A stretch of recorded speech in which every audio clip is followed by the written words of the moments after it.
I was senior advisor to the Prime Minister of the UK, David Cameron. My wife had a big job at one of the big tech companies, in fact, at Google. So we both had these big jobs. When our second son was born, we thought for our family sanity, let's move to California to be closer to my wife's job.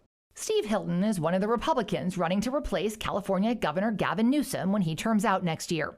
He lives in Atherton, California, and describes himself as a public policy expert, author, and founder.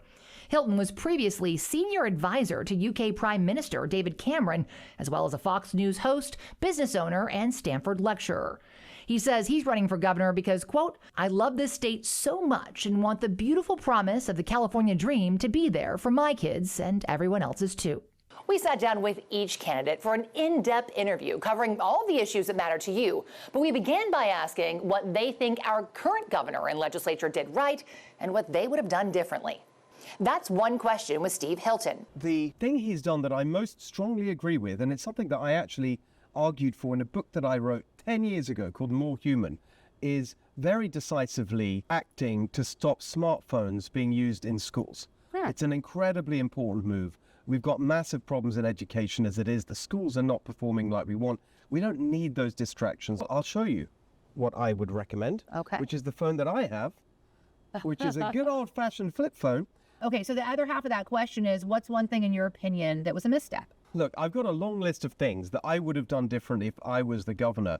I think, the number one thing that's going wrong in California, the number one reason people are leaving our beautiful state, it's the cost of housing. It's the number one reason.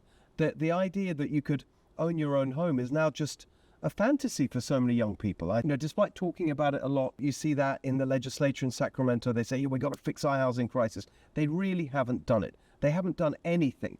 We've got the highest housing costs in the whole country. We've got the lowest home ownership in the whole country. And so I think that's been a massive missed opportunity. How do you fix it?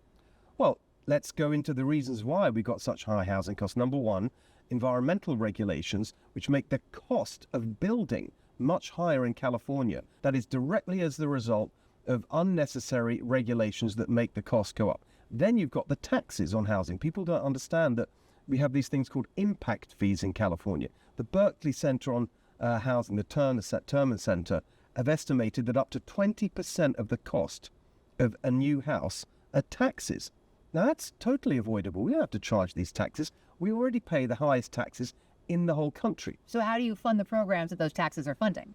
Well, we have to cut spending in California. They've doubled the budget. Is everything twice as good? Most people would say things have gotten worse.